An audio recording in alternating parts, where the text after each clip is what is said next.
कभी कभी इंसान सबसे बड़ी प्रॉब्लम ये नहीं होती कि उसके पास बहुत कम है। प्रॉब्लम ये होती है कि उसे पता ही नहीं होता कि कितना काफ़ी है। एक आदमी के पास छोटा सा घर है, थोड़ी सी ज़मीन है, अपना काम है, फैमिली है और ज़िंदगी किसी तरह चल रही है। फिर एक दिन उसे पता चलता है कि किसी दूसरे आदमी के पास उससे ज़्यादा है। बस वही एक मोमेंट उसकी पूरी डेफिनेशन बदल देता है। जो कल तक इनफ था आज कम लगने लगता है और फिर इंसान कहता है बस थोड़ा और मिल जाए फिर मैं खुश हो जाऊंगा। लेकिन जब वो थोड़ा और मिल जाता है तो दिमाग एक नई कमी ढूंढ लेता है। फिर एक और, फिर एक और गोल, फिर एक और, फिर एक और कभी कभी इंसान तो ये समझने में पूरी ज़िंदगी लगा देता है कि जिस चीज़ को वो फ्रीडम समझ रहा था शायद वही उसकी सबसे बड़ी कैद थी। लियो टॉल्स्टॉय की कहानी how much land does a man need इसी अजीब, अनकंफर्टेबल और डीपली ह्यूमन ट्रूथ के बारे में है। एक ऐसे आदमी की कहानी जो ज़मीन चाहता था, पहले थोड़ी, फिर थोड़ी और, फिर उससे भी ज़्यादा, और आखिर में उसके पास इतनी ज़मीन आ गई कि उसके पास उसमें जीने के लिए ज़िंदगी ही नहीं बची। कहानी बहुत सिंपल तरीके से शुरू होती है। दो बहन बैठी हुई है और बात कर रही है। बड़ी बहन शहर में रहती है, उसकी शादी एक ट्रेड्समैन से हुई है। छोटी बहन गांव में रहती है और एक किसान की वाइफ है। दोनों अपनी अपनी ज़िंदगी को बेहतर साबित करने की कोशिश कर रही है। बड़ी बहन सिटी लाइफ की तारीफ करती है, अच्छे कपड़े, अच्छा खाना, थिएटर, एंटरटेनमेंट, और वो बताती है कि शहर में इंसान कितनी कंफर्टेबल लाइफ जी सकता है। छोटी बहन उसकी बात सुनती है लेकिन उसे अपनी ज़िंदगी में कोई कमी नज़र नहीं आती। वो कहती है, हाँ हमारी ज़िंदगी रफ़ है, हमारे पास तुम्हारे जैसा कपड़े नहीं, लग्जरी नहीं है, लेकिन कम से कम अपनी ज़िंदगी को लेकर रिलेटिवली सिक्योर है। लेकिन कम से कम हम अपनी ज़िंदगी को लेकर रिलेटिवली सिक्योर हैं। हमारे पास जो है उसमें हमारा गुजारा हो जाता है। शहर में पैसा ज़्यादा हो सकता है लेकिन रिस्क भी ज़्यादा है। आज सब कुछ ठीक है, कल कल कोई प्रॉब्लम आ सकती है।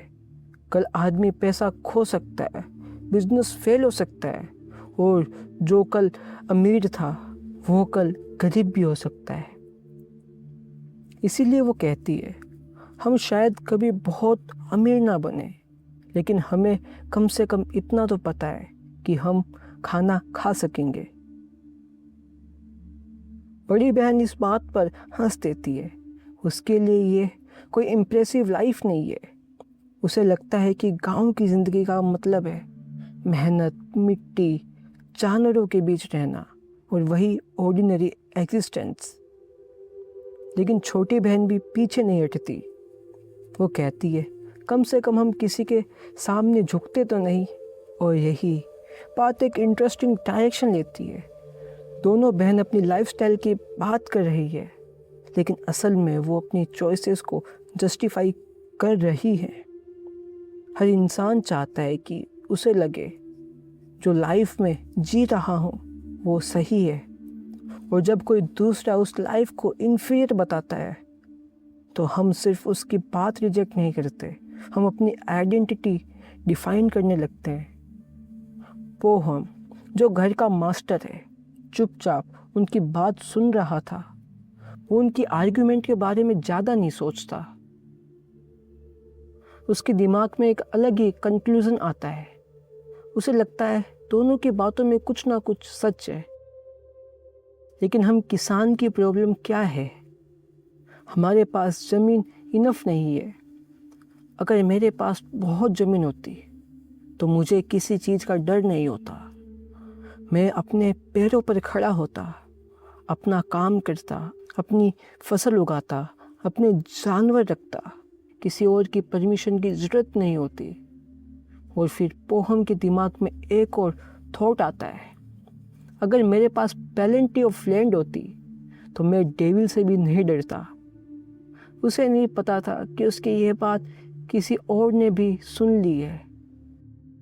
टॉलस्टॉय कहते हैं, डेविल वहीं पास में बैठा हुआ था और डेविल को पोहम की बात सुनकर मज़ा आ गया। उसे लगा, अच्छा तुम्हें लैंड चाहिए तो मैं तुम्हें लैंड दूंगा, लेकिन इस लैंड के थ्रू तुम्हें अपने कंट्रोल में ले लूँगा। ये कहानी का पहला सबटाइल सिग्नल है। पोहम की प्रॉब्लम अभी ग्रीड नहीं बनी है, अभी वो सिर्फ सिक्योरिटी चाहता है, लेकिन टेम्पटेशन अक्सर वही से शुरू होती है जहाँ हमारी कोई जेन्युइन नीड होती है। इंसान को सिक्योरिटी चाहिए और दुनिया उसे सिक्योरिटी के नाम पर अनलिमिटेड एक्यूमुलेशन ऑफर कर देती है, और फिर एक दिन सिक्योरिटी और ग्रीड के बीच की बाउंड्री डिसअपीयर हो जाती है। कुछ टाइम बाद विलेज के पास रहने वाली एक लैंड ओनर अपनी इस्टेट बेचने का फैसला करती है। उसकी ज़मीन काफ़ी बड़ी है, लेकिन उसका स्टीवर्ड्स पीजेंट्स के साथ शक्ति रखता है। पोहम जितना केयरफुल रहने की कोशिश करता है, कुछ ना कुछ हो ही जाता है। कभी उसका हॉर्स किसी और के ओट्स में चला जाता है, कभी उसकी गाय गार्डन में पहुंच जाती है, कभी क्लेव्स मिडो में चले जाते हैं, और हर बार पोहम को फाइन देना पड़ता है। वो पैसे देता है, घर आता है और गुस्से में होता है। उसे लगता है मैं अपनी ज़िंदगी भर कमा रहा हूँ, फिर भी मैं फ्री नहीं हूँ। फिर एक दिन न्यूज़ मिलती है, लैंड ओनर अपनी ज़मीन बेचने वाली है। पोहम के अंदर एक थॉट पैदा होता है, अगर ये ज़मीन मेरी हो जाए तो फिर कोई मुझे फाइन नहीं करेगा, कोई मुझे अपनी लैंड से नहीं भगाएगा, मैं अपनी मर्जी से खेती करूँगा और सबसे इम्पोर्टेंट, ज़मीन मेरी होगी। पोहम अपनी वाइफ के साथ बैठकर कैलकुलेशन करता है। उसके पास कुछ सेविंग्स है, एक प्लॉट बेचना पड़ेगा, 20 का कुछ हिस्सा बेचना पड़ेगा, एक बेटे को लेबर के लिए भेजना पड़ेगा, उसकी वेजिस एडवांस में लेनी होगी, बाकी पैसा रिलेटिव से बोरो करना पड़ेगा। आखिरकार वो एक पीस ऑफ लैंड चूज करता है, 40 एकर्स।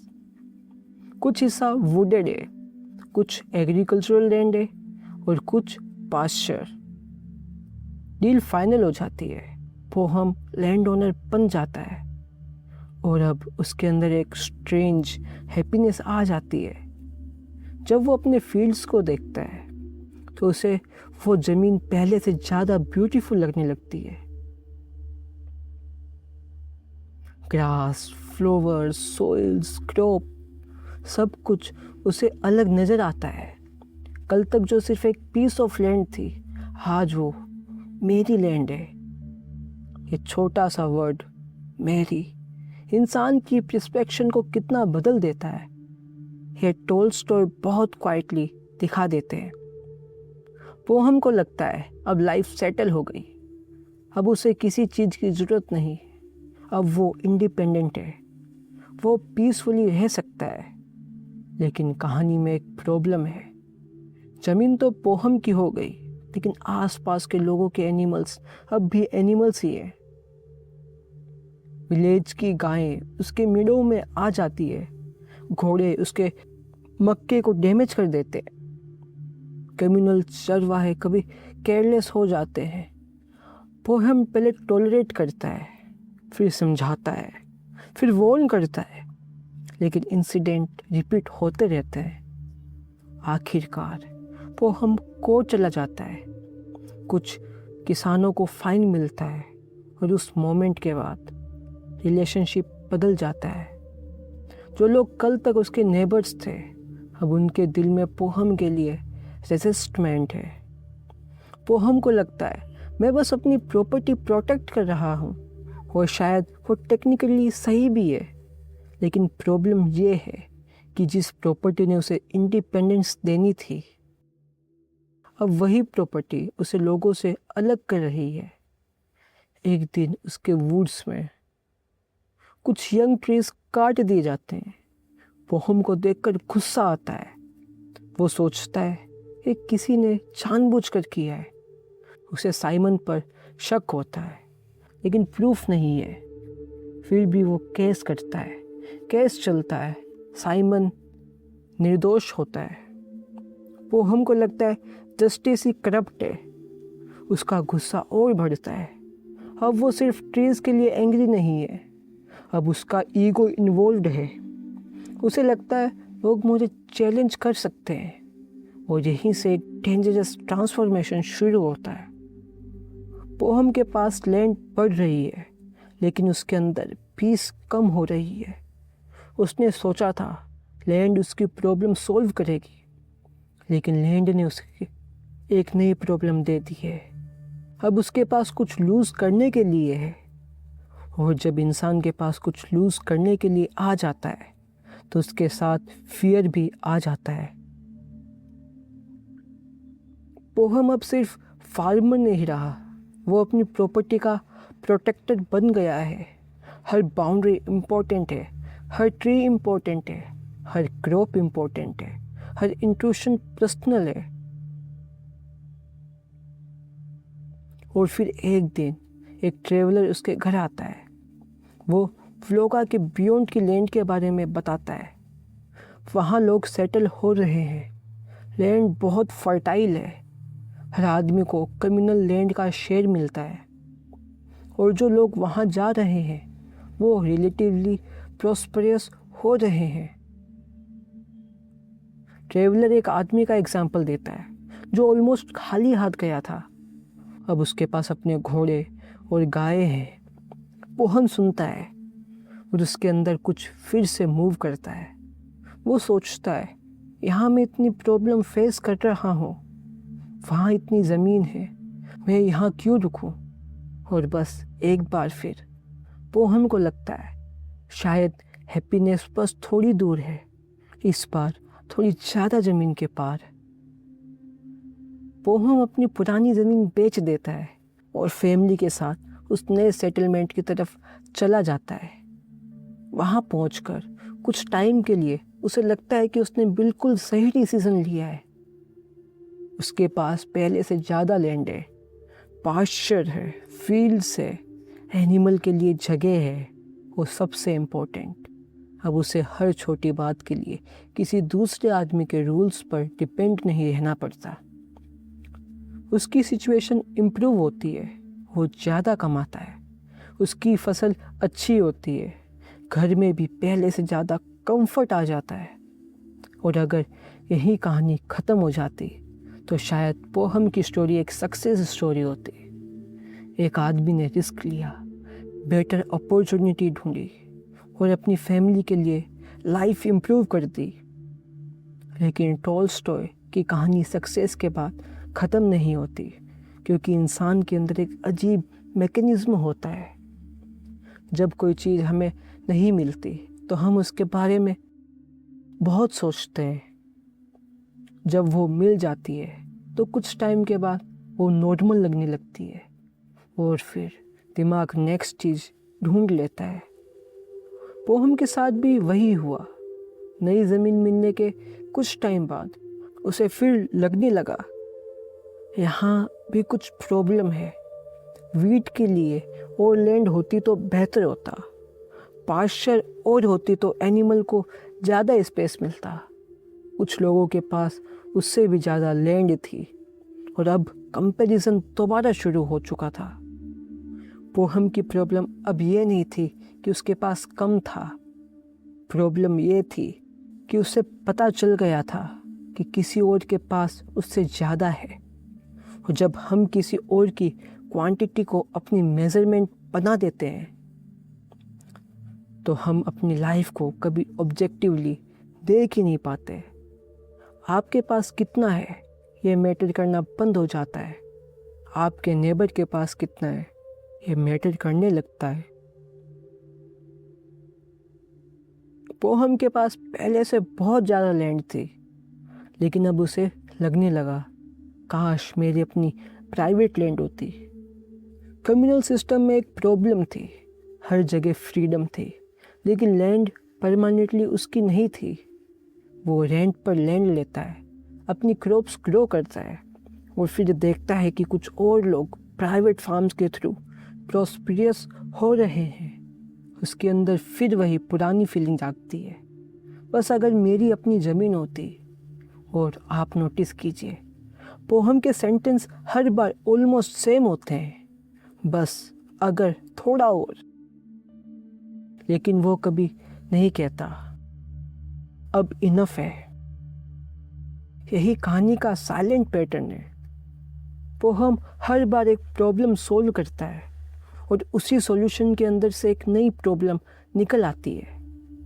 पहले उसे दूसरों की लैंड से प्रॉब्लम थी, उसने लैंड खरीद ली। फिर नेबर से प्रॉब्लम हुई, उसने जगह बदल दी। फिर कम्युनल लैंड से प्रॉब्लम हुई, अब उसे अपनी प्राइवेट इस्टेट चाहिए। और उसे लगता है इस बार जेन्युइनली सब ठीक हो जाएगा। पोहम को एक आदमी के बारे में पता चलता है जो अपनी लैंड बेच रहा है। प्रॉपर्टी बहुत बड़ी है, लगभग 1300 एकड़। प्राइस भी पोहम के लिए इम्पॉसिबल नहीं है। वो कैलकुलेशन करता है, अगर मैं ये लैंड ले लूँ तो मेरे पास इनफ फील्ड होंगे, इनफ पास्चर होंगे और फैमिली के लिए लॉन्ग टर्म सिक्योरिटी भी। इस बार तो श्योरली लाइफ सेटल हो ही जाएगी। वो डील के बारे में सोच ही रहा होता है कि एक दिन एक ट्रेवलर उसके घर आता है और उस ट्रेवलर के पास एक और कहानी है। वो बास्केट्स के बारे में बताता है, एक ऐसी कम्युनिटी के बारे में जहाँ लैंड बहुत ज़्यादा है, इतनी ज़्यादा कि आंखों से देखते हुए भी उसकी बाउंड्री समझ नहीं आती। और सबसे इंटरेस्टिंग बात, लैंड चीप है, बहुत चीप।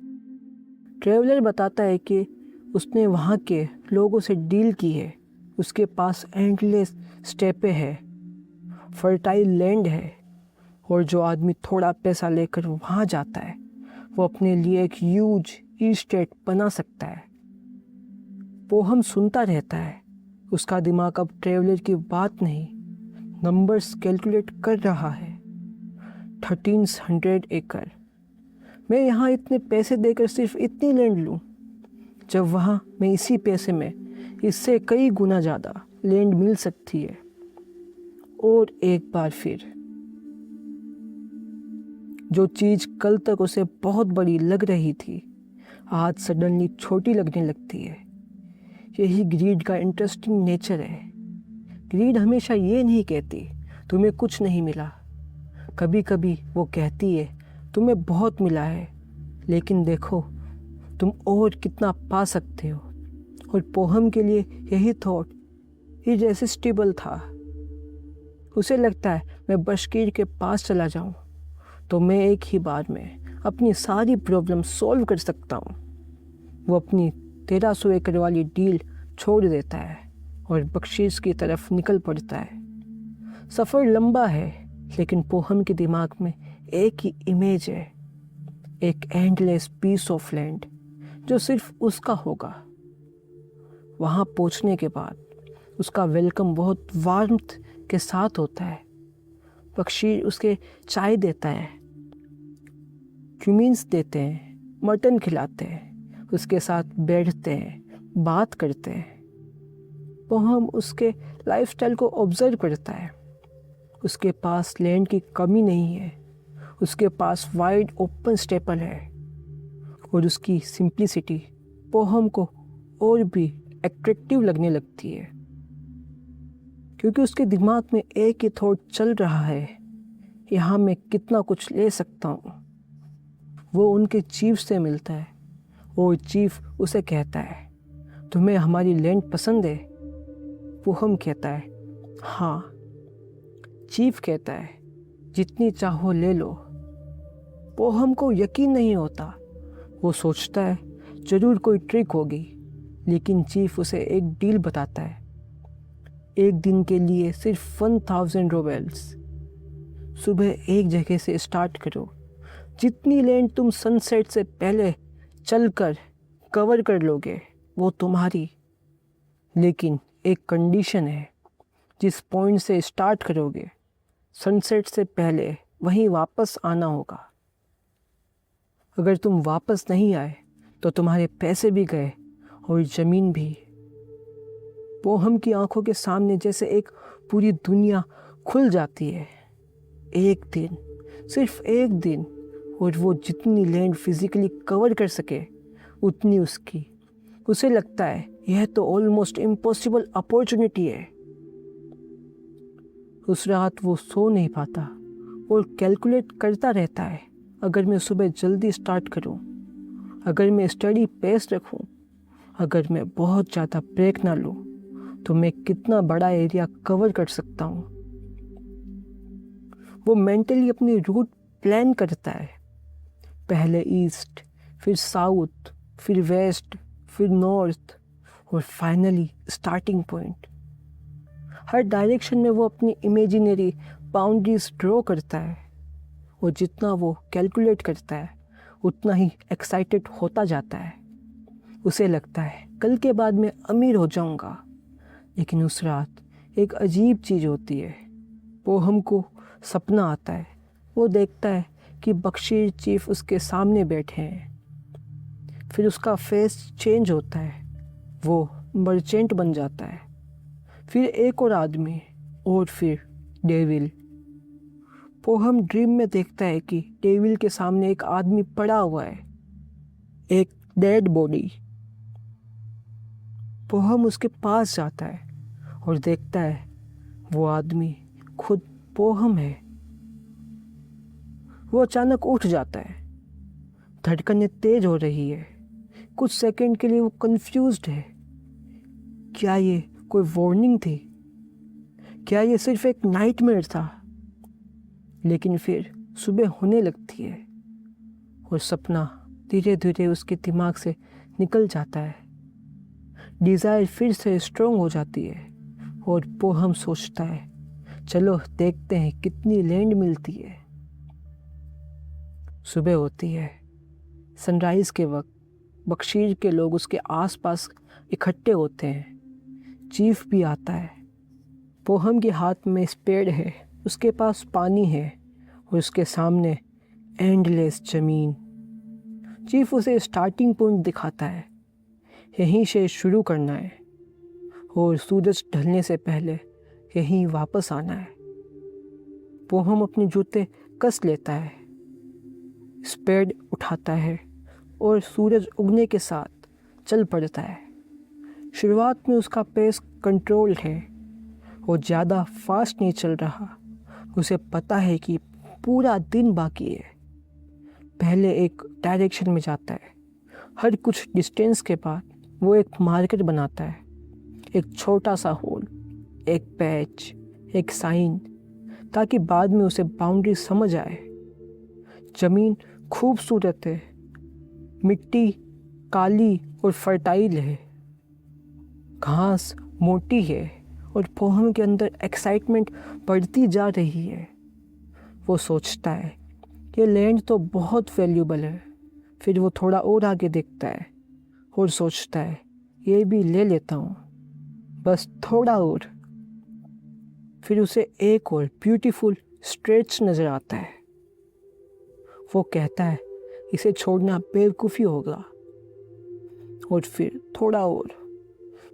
यही वो मोमेंट है जहाँ पोहम को असली टेस्ट शुरू होता है। उसके पास एक फिक्स्ड अपॉर्चुनिटी थी, लेकिन उसके अंदर एक फिक्स्ड लिमिट नहीं थी। उसे पता था कि सूरज ढलने तक वापस आना है। उसे पता था कि डिस्टेंस बढ़ रहा है। उसे पता था कि बॉडी को वापस भी उतना ही चलना पड़ेगा। फिर भी हर बार जब उसे कोई अच्छा पीस ऑफ लैंड दिखता, उसका दिमाग कहता बस इसको भी इंक्लूड कर लो। और यही इंसान के डिज़ायर का सबसे डेंजरस सेंटेंस है, इसको भी। एक और चीज़, एक और अपग्रेड, एक और इन्वेस्टमेंट, एक और अपॉर्चुनिटी, एक और एकड़। और हर एक और के साथ रिटर्न जर्नी थोड़ी और डिफ़िकल्ट होती जाती है। धूप अब तेज हो चुकी है। पोहम को पसीना आ रहा है, उसके पांव भारी हो रहे हैं, लेकिन जब वो पीछे मुड़कर देखता है तो उसे अपनी स्टार्टिंग पॉइंट बहुत दूर नज़र आती है। फिर भी उसके सामने जो लैंड है वो उसे और ज़्यादा एट्रैक्टिव लगने लगती है। और यही आयरनी है, जितना ज़्यादा पोहम एक्वायर कर रहा है उतना ही ज़्यादा उसे वापस जाना पड़ेगा। लेकिन उस वक्त उसका दिमाग फ़ायदा देख रहा है, कॉस्ट नहीं। और शायद रियल लाइफ में भी हम अक्सर इसी तरह डिसीज़न लेते हैं। हम सैलरी देखते हैं, टाइम नहीं। प्रॉफिट देखते हैं, स्ट्रेस नहीं। प्रॉपर्टी देखते हैं, मेंटेनेंस नहीं। स्टेटस देखते हैं, प्रेशर नहीं। अपॉर्चुनिटी देखते हैं, उसके पीछे छुपा हुआ प्राइस नहीं। पोहम भी वही कर रहा था। उसे लग रहा था कि वो ज़मीन जीत रहा है, लेकिन असल में हर एक्स्ट्रा एकड़ के साथ वो अपने खिलाफ एक और माइल ऐड कर रहा था। सूरज अब धीरे धीरे हॉरिज़ॉन की तरफ जा रहा था। पोहम ने एक बार आसमान की तरफ देखा, फिर अपने पीछे, और पहली बार उसे अंदर एक हल्का सा डर पैदा हुआ। स्टार्टिंग पॉइंट अब उसे काफ़ी दूर था, लेकिन उसके सामने अभी भी इतनी ब्यूटीफुल लैंड पड़ी थी कि उसे लग रहा था थोड़ा और आगे चला जाता हूँ। यह थॉट सिंपल था, लेकिन उसके कॉन्सिक्वेंस बहुत बड़े होने वाले थे। पोहम ने सोचा, अगर मैं अभी टर्न कर लेता हूँ तो जो लैंड मेरे पीछे छूट गई उसका एक हिस्सा मैं लूज़ कर दूँगा। और उस मोमेंट पर उसके लिए लैंड सिर्फ लैंड नहीं रही थी, वो उसकी अचीवमेंट बन चुकी थी। उसका प्रूफ बन चुकी थी कि वो स्मार्ट है, कि उसने राइट अपॉर्चुनिटी आइडेंटिफाई की, कि उसने दूसरों से ज़्यादा हासिल किया। और जब किसी चीज़ के साथ ईगो अटैच हो जाता है तो उसे छोड़ना बहुत मुश्किल हो जाता है। पोहम और थोड़ा आगे गया, फिर उसने टर्न किया। अब वापस जाना था, लेकिन वापस का सफ़र उसने जितना सोचा था उससे कहीं ज़्यादा डिफ़िकल्ट था। धूप अब भी तेज थी, उसका शरीर थक गया था, पाँव दर्द कर रहे थे, और सबसे बड़ी प्रॉब्लम दूरी। जो डिस्टेंस सुबह उसे अपॉर्चुनिटी लग रही थी, अब वही डिस्टेंस ऑब्स्टिकल बन चुकी थी। पोहम फास्ट चलने लगा। उसे पता था टाइम निकल रहा है, लेकिन कुछ ही देर बाद उसे समझ आ गया कि सिर्फ फास्ट वॉकिंग से काम नहीं चलेगा। उसने दौड़ना शुरू किया, और वो अपनी स्पीड बढ़ा देता है। स्पीड उसके हाथ में है, शरीर पसीने से भीग चुका है, सांसें तेज हो गई है, लेकिन वो रुकता नहीं, क्योंकि अब उसके सामने सिर्फ एक गोल है, सूरज ढलने से पहले स्टार्टिंग पॉइंट। और यहाँ कहानी का मीनिंग सडनली बदल जाता है। सुबह पोहम लैंड को चेज कर रहा था, अब पोहम टाइम को चेज कर रहा है। और टाइम इंसान का वो अपोनेंट है जिसे दुनिया की कोई प्रॉपर्टी, पैसा या पावर हरा नहीं सकती। पोहम और तेज भागता है, उसे लगता है बस थोड़ा और, लेकिन अब थोड़ा और का मतलब लैंड नहीं है। अब इसका मतलब है बस थोड़ा और डिस्टेंस, बस थोड़ा और स्ट्रेंथ, बस थोड़ा और टाइम। और आयरनी देखिए, पूरी ज़िंदगी पोहम मूव के पीछे भागता रहा, और अब वो लिटरली अपनी ज़िंदगी के बचे हुए सेकंड के पीछे भाग रहा था। उसके पैरों में दर्द है, कभी वो स्टम्बल करता है, कभी बैलेंस लूज़ करता है, लेकिन फिर उठता है। वो अपने शूज़ उतार देता है, क्योंकि शूज़ अब हेवी लग रहे हैं। उसका कोट भी उतार देता है, जो चीज़ें उसने जर्नी के बिगनिंग में अपने साथ रखी थी, अब वो सब बर्डन बन चुकी है। और शायद ये भी कहानी का एक साइलेंट मेटाफर है। हम लाइफ में जितना कलेक्ट करते जाते हैं, उतना ही कुछ पॉइंट पर वो कलेक्शन बर्डन बनने लगते हैं। पोहम को पहले लैंड चाहिए थी, फिर उस लैंड को प्रोटेक्ट करने के लिए रिसोर्सेज चाहिए थे, फिर और लैंड, फिर और एनिमल, फिर और लेबर, फिर और इनकम। और अब उसके पास जो कुछ भी था वो उसे आगे बढ़ने में हेल्प करने के बजाय उसकी स्पीड स्लो कर रहा था। पोहम ने फाइनली वो चीज़ें भी छोड़ दी जो उसे अननेसेसरी लग रही थी। अब वो ऑलमोस्ट सिर्फ अपनी बॉडी के भरोसे भाग रहा था, लेकिन स्टार्टिंग पॉइंट अभी भी दूर था। सूरज नीचे आ गया, आसमान का कलर बदलने लगा। पोहम ने एक बार फिर देखा और उसे लगा शायद वो टाइम पर नहीं पहुंच पाएगा। उसके अंदर पैनिक आ गया। अब उसे पहली बार जेन्युइनली अपनी जान का डर लगा, लेकिन उसी डर के अंदर एक स्ट्रेंज रियलाइजेशन भी था। उसने जो कुछ पाने के लिए इतना रिस्क लिया था, अगर वो अब फेल हुआ तो कुछ भी उसका नहीं होगा। ना ज़मीन, ना पैसा, ना भविष्य, ना वो ड्रीम्स जिसके लिए वो इतना दूर आया था। और सबसे पेनफुल बात, अब उसे समझ आ रहा था कि उसने ज़रूरत से बहुत ज़्यादा ले लिया था। अगर वो थोड़ा कम लेता तो आज उसे इतना दूर वापस नहीं जाना पड़ता। अगर वो सुबह ही टर्न कर लेता तो वो कंफर्टेबली सनसेट से पहले पहुंच सकता था।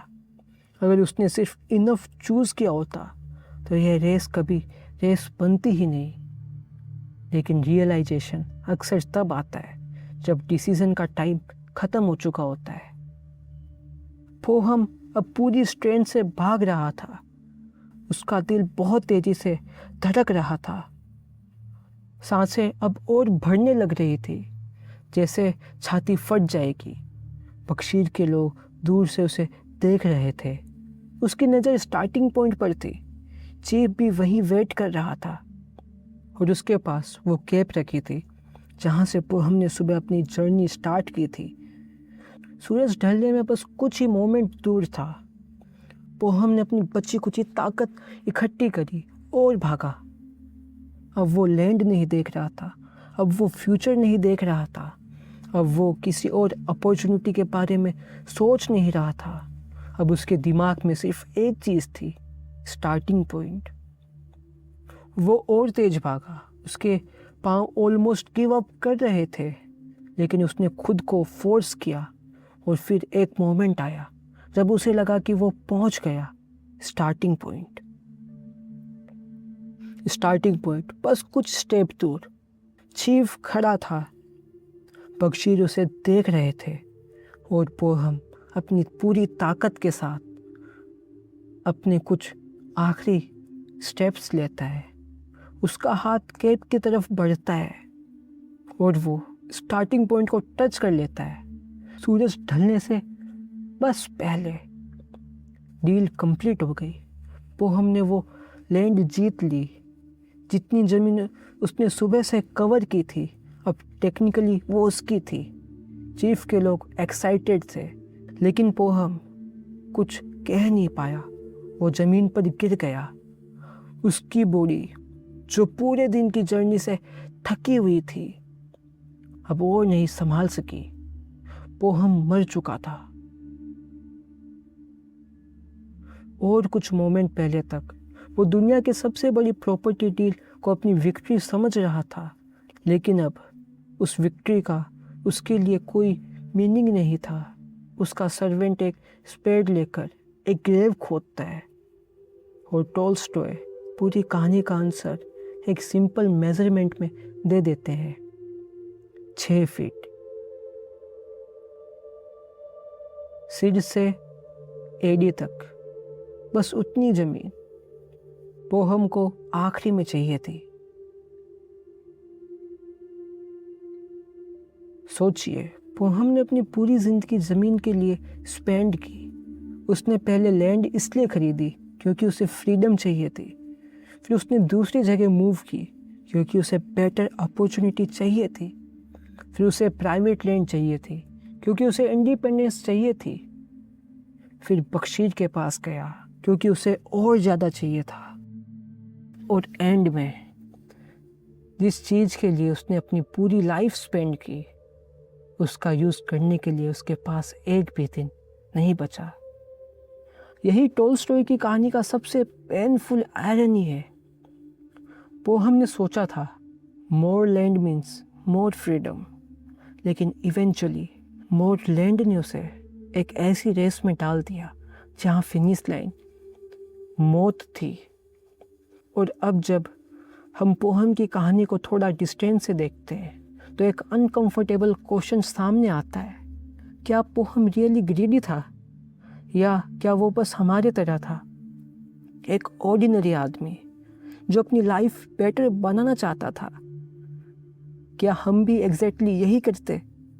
हम कहते हैं बस एक अच्छी जॉब मिल जाए, फिर जॉब मिलती है, बस सैलरी थोड़ी और बढ़ जाए, सैलरी बढ़ती है, बस अपना घर हो जाए, घर आ जाता है, बस कार अपग्रेड कर लूँ, कार आ जाती है, बस सेविंग थोड़ी और हो जाए, सेविंग बढ़ जाती है। लेकिन फिर दिमाग एक नई रिक्वायरमेंट क्रिएट कर देता है और हम फिर कहते हैं बस थोड़ा और। पोहम के पास लैंड थी, हमारे पास नंबर है, बैंक बैलेंस है, property, followers, views, business, status, लेकिन साइकोलॉजी वही है। प्रॉब्लम ये नहीं है कि हम कुछ अचीव करना चाहते हैं, प्रॉब्लम तब शुरू होती है जब हमारी definition of enough continuously move करती रहती है। आज जो ड्रीम है कल नॉर्मल हो जाता है, कल जो लग्जरी थी आज नेसेसिटी लगने लगती है, और फिर जो नेसेसिटी थी उसके ऊपर एक और डिज़ायर खड़ी हो जाती है। इस प्रोसेस का एंड कब आता है? अक्सर नहीं आता, जब तक हम खुद स्टॉप नहीं करते। और यही पोएम की ट्रेजेडी है। किसी ने उसे नहीं कहा था कि तुम्हें इतनी लैंड लेनी ही है। हर स्टेज पर उसके पास चॉइस थी। वो 40 एकड़ पर रुक सकता था, वो नए सेटलमेंट में रुक सकता था, वो 1300 एकड़ पर डील कर सकता था, बख्शीश के पास जाकर भी वो लिमिटेड एरिया ले सकता था। लेकिन हर बार उसके सामने एक और पॉसिबिलिटी आई और उसने सोचा वाई नॉट मोर। और शायद ह्यूमन डिज़ायर का सबसे डेंजरस क्वेश्चन भी यही है, वाई नॉट मोर। क्यों नहीं एक और हाउस, क्यों नहीं और पैसा, क्यों नहीं और ज़मीन, क्यों नहीं और स्टेटस, क्यों नहीं और फॉलोअर्स, क्यों नहीं और सक्सेस। और प्रॉब्लम ये है, इस क्वेश्चन का लॉजिकल आंसर कभी ख़त्म नहीं होता। आप जितना भी ले लो हमेशा थोड़ा और पॉसिबल होता है। लेकिन एक दूसरा क्वेश्चन है जो हम बहुत कम पूछते हैं, वाई मोर। मुझे और क्यों चाहिए, किस लिए, किस प्राइस पर, और सबसे इम्पोर्टेंट किस पॉइंट पर इनफ हो जाएगा। पोहम ने कभी ये क्वेश्चन नहीं पूछा, उसने सिर्फ ये पूछा मैं और कितना ले सकता हूँ। और अंत में उसका आंसर उसकी कब्र थी, 6 फीट बस। लेकिन टॉल्स्टॉय की कहानी को सिर्फ ग्रीड के अगेंस्ट एक मोरल लेसन समझना, शायद इस स्टोरी को अंडर एस्टिमेट करना होगा। क्योंकि पोहम का कैरेक्टर हमें एक और डीपर चीज़ दिखाता है, डिज़ायर का इवोल्यूशन। इंसान पहले किस चीज़ को नीड के रूप में देखता है, फिर वो उसे गोल बनाता है, गोल अचीव होता है तो वो आइडेंटिटी बन जाता है, और जब आइडेंटिटी बन जाता है तो उसे छोड़ना इम्पॉसिबल लगता है। पोहम के लिए लैंड इनिशियली एक टूल थी, उसकी फैमिली को सपोर्ट करने का टूल, उसकी फ्रीडम का टूल। लेकिन धीरे धीरे लैंड उसकी आइडेंटिटी बन गई। अब वो सिर्फ पोहम नहीं था, वो लैंड ओनर था, और जितनी ज़्यादा लैंड उतना बड़ा land owner.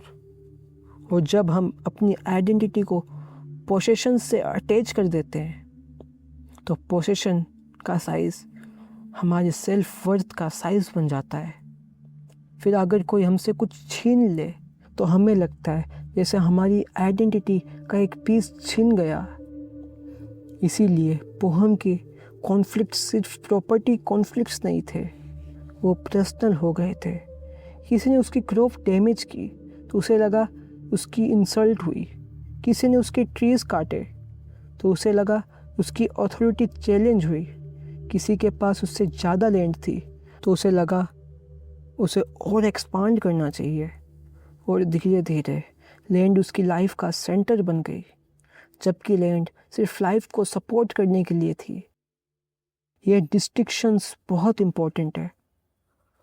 Possession should serve life, लेकिन कभी कभी हम लाइफ को पोसेशन सर्व करने के लिए यूज़ करने लगते हैं, और जब ये रिवर्सल हो जाता है तो इंसान के पास चीज़ें बहुत हो सकती हैं, लेकिन उसके पास खुद के लिए वक्त नहीं होता। पोहम के पास ज़मीन थी लेकिन पीस नहीं, अपॉर्चुनिटी थी लेकिन सेटिस्फेक्शन नहीं, ओनरशिप थी लेकिन फ्रीडम नहीं, और आखिर में लाइफ थी लेकिन सिर्फ सूरज ढलने तक। और शायद इसी वजह से पोहम की कहानी ख़त्म होने के बाद भी उसका सवाल ख़त्म नहीं होता। How much land does a man need? कितनी ज़मीन, कितना पैसा, कितनी प्रॉपर्टी, कितनी सक्सेस, कितनी रिकॉग्निशन, कितना स्टेटस? आखिर वो पॉइंट कहाँ है जहाँ इंसान रुक कर कह सके अब मेरे पास इनफ है? हम अक्सर समझते हैं कि सेटिस्फेक्शन एक डेस्टिनेशन है, जैसे एक दिन हम किसी पर्टिकुलर लेवल पर पहुंच जाएंगे और फिर ऑटोमेटिकली पीसफुल हो जाएंगे। लेकिन पोहम की स्टोरी बताती है सेटिस्फेक्शन डेस्टिनेशन नहीं है। सेटिस्फेक्शन एक डिसीज़न है, एक बाउंड्री है जो दुनिया आपके लिए डिसाइड नहीं करेगी, आपको खुद डिसाइड करना पड़ेगा। क्योंकि दुनिया का आंसर हमेशा थोड़ा और होगा। अगर आपके पास एक घर है, दुनिया आपको बिगर हाउस दिखाएगी। अगर आपके पास एक कार है, दुनिया आपको बेटर कार दिखाएगी। अगर आप सक्सेसफुल हो, दुनिया आपसे और सक्सेस एक्सपेक्ट करेगी। अगर आपके पास पैसा है, दुनिया आपको उससे भी ज़्यादा पैसा कमाने का रीज़न देगी। और सोशल मीडिया ने तो कंपैरिजन को और भी सिंपल बना दिया है। आपको अपने नेबर्स के पास क्या है ये जानने के लिए उसके घर तक जाने की ज़रूरत नहीं है। आप अपने घर पर दुनिया भर के लोगों की लाइव्स देख सकते हो। किसी का लग्जरी हाउस, किसी की फॉरेन ट्रिप, किसी की न्यू कार, किसी का बिजनेस, किसी की अचीवमेंट, किसी का परफेक्ट लाइफस्टाइल। और फिर बिना नोटिस किए आप अपनी लाइफ को उनकी हाइलाइटेड रील्स के अगेंस्ट मेजर करने लगते हो। कल जो आपको इनफ लगता था, आज इनसफिशिएंट लग सकता है। और पोहम के टाइम में सोशल मीडिया नहीं था, लेकिन साइकोलॉजी वही थी। उसे पता चलता था कि किसी और के पास ज़्यादा लैंड है, और उसे अपना लैंड छोटा लगने लगता था। ये ह्यूमन नेचर का पुराना पैटर्न है। कंपैरिजन हमारी ग्रेटिट्यूड को साइलेंटली कंज्यूम कर सकता है। लेकिन यहाँ एक इम्पोर्टेंट डिस्टिंक्शन है। टॉलस्टॉय एम्बिशन के अगेंस्ट सिंपल वार्निंग नहीं दे रहे। अगर पोहम ने अपनी फर्स्ट पीस ऑफ लैंड खरीदी तो वो गलत नहीं था। अगर उसने अपनी फैमिली को बेटर लाइफ देने की कोशिश की तो वो गलत नहीं था। अगर वो अपनी मेहनत से कुछ बिल्ड करना चाहता था तो उसमें भी कुछ गलत नहीं था। प्रॉब्लम तब शुरू हुई जब उसकी नीड और डिज़ायर के बीच एक लाइन डिसअपीयर हो गई। जब उसे यह पूछना बंद कर दिया मेरे लिए क्या इनफ है, और सिर्फ यह पूछना शुरू किया मैं और कितना ले सकता हूँ। ये दोनों क्वेश्चन देखने में ऑलमोस्ट सेम लगते हैं, लेकिन एक इंसान को फ्रीडम की तरफ ले जा सकता है और दूसरा एंडलेस रेस की तरफ। शायद इसीलिए लाइफ में एक पर्सनल डेफिनेशन ऑफ इनफ होना ज़रूरी है। इनफ का मतलब ये नहीं कि आप एम्बिशन छोड़ दो। इनफ का मतलब ये नहीं कि आप ग्रो करना बंद कर दो। इनफ का मतलब सिर्फ इतना है कि आप डिसाइड करो किस पॉइंट पर ग्रोथ आपकी लाइफ को इम्प्रूव कर रही है और किस पॉइंट पर वो आपकी लाइफ को कंज्यूम कर रही है। एक बिजनेस आपको फ्रीडम दे रहा है या आप बिजनेस के स्लेव बन रहे हो? एक सैलरी आपको सिक्योरिटी दे रही है या आप सिर्फ नेक्स्ट इंक्रीमेंट के लिए अपनी सारी एनर्जी सेक्रीफाइस कर रहे हो? एक हाउस आपको कंफर्ट दे रहा है या उसकी ईएमआई और मेंटेनेंस आपकी फीस खा रही है? सक्सेस आपको सेटिस्फाई कर रही है या सक्सेस लूज़ करने का फियर आपको कॉन्स्टेंटली एंसियस रखता है? ये क्वेश्चंस अनकंफर्टेबल है, लेकिन शायद इम्पोर्टेंट क्वेश्चन वही होते हैं जो अनकंफर्टेबल होते हैं। पोहम की ट्रेजेडी ये नहीं थी कि उसने बहुत कुछ चाहा। ट्रेजेडी ये थी कि उसे कभी वो मोमेंट नहीं मिला जहाँ उसे खुद से कहा हो बस। और अगर वो एक बार, सिर्फ एक बार रुक कर अपनी लाइफ को देखता तो शायद उसे समझ आता कि किस चीज़ के लिए वो भाग रहा है। उसमें से बहुत कुछ उसके पास ऑलरेडी था। उसके पास फैमिली थी, काम था, ज़मीन थी, खाना था, जानवर थे, एक रिलेटिवली सिक्योर लाइफ थी। लेकिन ह्यूमन माइंड का प्रॉब्लम यही है, जो हमारे पास है उसकी वैल्यू हम अक्सर तब समझते हैं जब वो चला जाता है, और जो हमारे पास नहीं है उसकी इम्पोर्टेंस हम अपने दिमाग में बढ़ाते रहते हैं। इसीलिए ग्रेटिट्यूड सिर्फ एक पॉजिटिव इमोशन नहीं है, ग्रेटिट्यूड एक साइकोलॉजिकल डिसिप्लिन है। वो आपको रिमाइंड करती है कि आपकी लाइफ को डिफाइन करने के लिए हर बार कुछ नया एक्वायर करना ज़रूरी नहीं। कभी कभी जो ऑलरेडी है उसकी वैल्यू देखना भी ग्रोथ है। और फिर आता है डेथ का आइडिया। पोहम की स्टोरी में डेथ कोई रैंडम एंडिंग नहीं है। डेथ पूरी कहानी का फाइनल मेजरिंग स्केल है। जब पोहम जिंदा था तो 40 एकड़ इम्पोर्टेंट थे, फिर हंड्रेड्स इम्पोर्टेंट हुए, फिर थाउजेंड्स। लेकिन जब वो मर गया तब तो सब नंबर मीनिंगलेस हो गए। उसके पास कितना था ये इररिलेवेंट हो गया। उसने कितना अर्न किया, इररिलेवेंट। कितना ओन किया, इररिलेवेंट। कितना एक्सपेंड किया, इररिलेवेंट। आखिर में उसकी बॉडी को रखने के लिए सिर्फ उतनी जगह चाहिए थी जितनी एक आदमी की बॉडी की लेंथ है, 6 फीट। और टॉलस्टॉय इसी कॉन्टेक्स्ट के थ्रू हमारी प्रायोरिटीज़ को मिरर के सामने खड़ा कर देते हैं। सोचिए, अगर आपको पता हो कि आपके पास सिर्फ 1 साल बचा है तो क्या आप वही लाइफ जीना चाहोगे जो आज जी रहे हो? अगर पता हो कि सिर्फ 6 महीने बचे हैं तो क्या आप वही चीज़ चेस करोगे? और अगर आंसर नहीं है तो फिर एक अनकंफर्टेबल पॉसिबिलिटी सामने आती है। शायद हम अपनी प्रेजेंट लाइफ का कुछ हिस्सा फ्यूचर के नाम पर सेक्रीफाइस कर रहे हैं। बाद में एंजॉय करेंगे, बाद में ट्रैवल करेंगे, बाद में फैमिली के साथ टाइम स्पेंड करेंगे, बाद में रेस्ट करेंगे। पहले थोड़ा और काम कर लेते हैं, पहले थोड़ा और स्टेबल हो जाते हैं, पहले थोड़ा और अचीव कर लेते हैं। और प्रॉब्लम ये है कि बाद में कि कोई गारंटी नहीं होती। पोहम को भी लगता था पहले लैंड एक्वायर कर लेता हूँ, फिर पीसफुली जीऊँगा। लेकिन पीसफुली लाइफ के लिए वो मोमेंट कभी आया ही नहीं। इस कहानी का सबसे पावरफुल लेसन शायद ये नहीं है कि ग्रीड बुरी है, यह तो बहुत सिंपल कंक्लूजन होगा। इससे ज़्यादा डीप लेसन है नो वेयर टू स्टॉप। हर रेस में फिनिश लाइन नहीं होती, कुछ रेस में फिनिश लाइन आपको खुद बनानी पड़ती है। और अगर आपने फिनिश लाइन नहीं बनाई तो रेस कभी ख़त्म नहीं होगी। आप एक टारगेट हिट करोगे, नेक्स्ट टारगेट सामने आ जाएगा। एक माइलस्टोन कंप्लीट करोगे, नेक्स्ट माइलस्टोन आ जाएगा। एक लेवल अचीव करोगे, नेक्स्ट लेवल नॉर्मल लगने लगेगा। और फिर एक दिन आपको रियलाइज़ हो सकता है कि आप पूरी लाइफ सिर्फ टारगेट्स कंप्लीट करते रहे, लेकिन लाइफ खुद जी कब?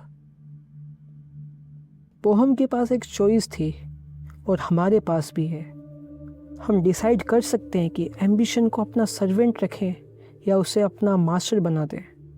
हम डिसाइड कर सकते हैं कि पैसा हमारी लाइफ को सपोर्ट करे या हम अपनी पूरी लाइफ पैसा सपोर्ट करने में लगा दें। हम डिसाइड कर सकते हैं कि पोसेशन हमारे पास रहे या हम पोसेशन के प्रोटेक्ट करते करते खुद उनके प्राइजनर बन जाएं। और सबसे इम्पोर्टेंट, हम डिसाइड कर सकते हैं कि इनफ का मतलब क्या है। शायद इनफ का मतलब है फैमिली के साथ बिना गिल्ट के डिनर कर पाना।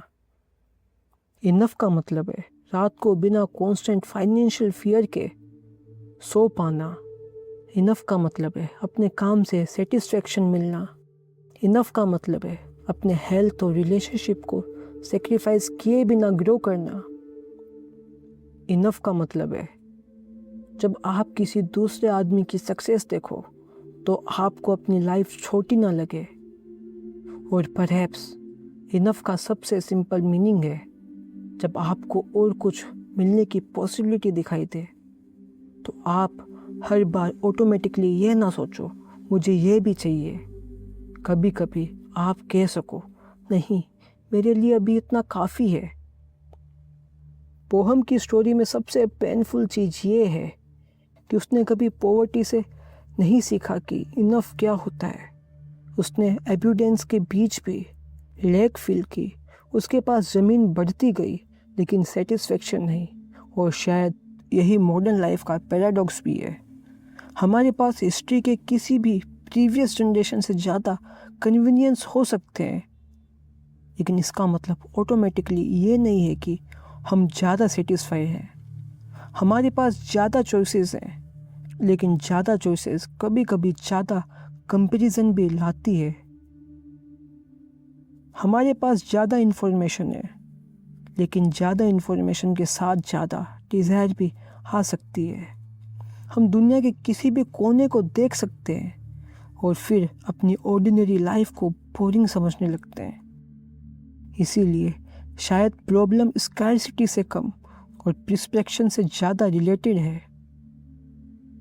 पोहम के लिए ज़मीन एक नंबर बन गई थी, 40 एकड़, फिर उससे ज़्यादा, फिर उससे भी ज़्यादा। लेकिन ज़िंदगी नंबर का स्प्रेडशीट नहीं है। आपकी लाइफ की रियल वैल्यू कितने एकड़्स, कितने रुपीस, कितने फॉलोवर्स या कितने अचीवमेंट्स में मेज़र नहीं होती।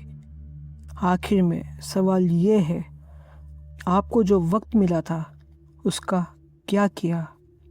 क्या आपने किसी को जेन्युइनली प्यार किया? क्या आपने अपने पेरेंट्स के साथ वक्त बिताया? क्या आपने अपने बच्चों को ग्रो होते देखा? क्या आपने कभी बिना किसी फ्यूचर गोल के सिर्फ प्रेजेंट मोमेंट को एंजॉय किया? क्या आपने अपने काम के बीच खुद को भी जिंदा महसूस किया? क्योंकि एक दिन चाहे हम कितना भी एक्वायर कर ले, रेस ख़त्म होगी। और जब वो मोमेंट आएगा तब हमारे पास सिर्फ वही बचेगा जो हमें एक्चुअली जिया था। वो हमने बहुत ज़मीन कलेक्ट की लेकिन ज़िंदगी कलेक्ट नहीं की। उसने फ्यूचर सिक्योर करने की कोशिश में प्रेजेंट खो दिया।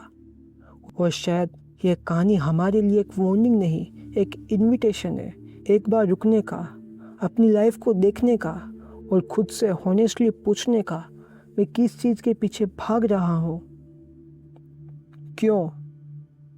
और अगर मुझे वो मिल भी गई तो क्या मैं जेन्युइनली खुश हो जाऊँगा? अगर आंसर अनक्लियर है तो शायद हमें और तेज भागने की ज़रूरत नहीं। शायद हमें पहले डायरेक्शन देखनी चाहिए। क्योंकि ज़िंदगी का ट्रेजेडी ये नहीं है कि हमारे ड्रीम्स पूरे नहीं होते। कभी कभी ट्रेजेडी ये होती है कि हम अपने ड्रीम्स पूरे कर देते हैं और फिर रियलाइज़ करते हैं कि वो ड्रीम्स हमारे था ही नहीं। वो हमने ज़मीन को फ्रीडम समझा, लेकिन फ्रीडम उसके पास पहले भी कुछ हद तक थी। उसने एब्यूडेंस को हैप्पीनेस समझा, लेकिन एब्यूडेंस ने उसे हैप्पीनेस की गारंटी नहीं की। उसने मोर को बेटर समझा, लेकिन मोर सिर्फ मोर था, बेटर नहीं। और शायद ये डिस्टिंक्शन हम सबको समझना चाहिए। मोर इज़ नॉट ऑलवेज बेटर। कभी कभी मोर सिर्फ मोर होता है। तो अगर कभी लाइफ में आपको लगे बस थोड़ा और, तो 1 सेकंड के लिए रुकना, खुद से पूछना थोड़ा और क्यों, किस लिए, किस प्राइस पर, और कितना इनफ है। क्योंकि दुनिया आपको कभी नहीं बताएगी कि रुकना कब है। दुनिया का बिजनेस ही यही है कि आपको अगला टारगेट दिखाते रहें, अगला प्रोडक्ट, अगला लेवल, अगला अचीवमेंट, अगला नंबर, अगला ड्रीम। लेकिन आपकी लाइफ आपको खुद डिफाइन करनी पड़ेगी। और हो सकता है आपकी सबसे बड़ी अचीवमेंट और ज़्यादा पाना नहीं, बल्कि एक दिन पीसफुली कह पाना है, मेरे पास जो है वो मेरे लिए काफ़ी है। पोहम ने पूरी ज़िंदगी यह पूछते हुए बिता दी, कितनी ज़मीन मेरी हो सकती है, और डेथ ने उसे आंसर दे दिया, 6 फीट, सिर्फ 6 फीट। लेकिन हमारे पास अभी वो आंसर सुनने के बाद भी एक चॉइस है। हम पोहम की तरह थोड़ा और के पीछे भागते रहें, या एक बार रुक कर अपनी लाइफ को देखें, जो ऑलरेडी है उसकी वैल्यू समझें, जो बहुत ज़रूरी है उसके लिए मेहनत करें, और जो सिर्फ ईगो का डिमांड है उसे पहचान कर कभी कभी छोड़ दें। क्योंकि आखिर में इंसान को कितनी ज़मीन चाहिए? शायद उतनी ही जितनी पर वो अपनी ज़िंदगी इंसान की तरह जी सके। और जब ज़िंदगी ख़त्म हो तो सिर्फ 6 फीट बस।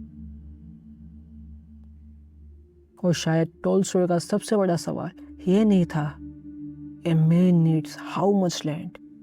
सवाल ये था a man needs how much before he finally understand that he already has enough. और शायद इस सवाल का जवाब वो हम की ग्रेव में नहीं, हमारी अपनी ज़िंदगी में छुपा है।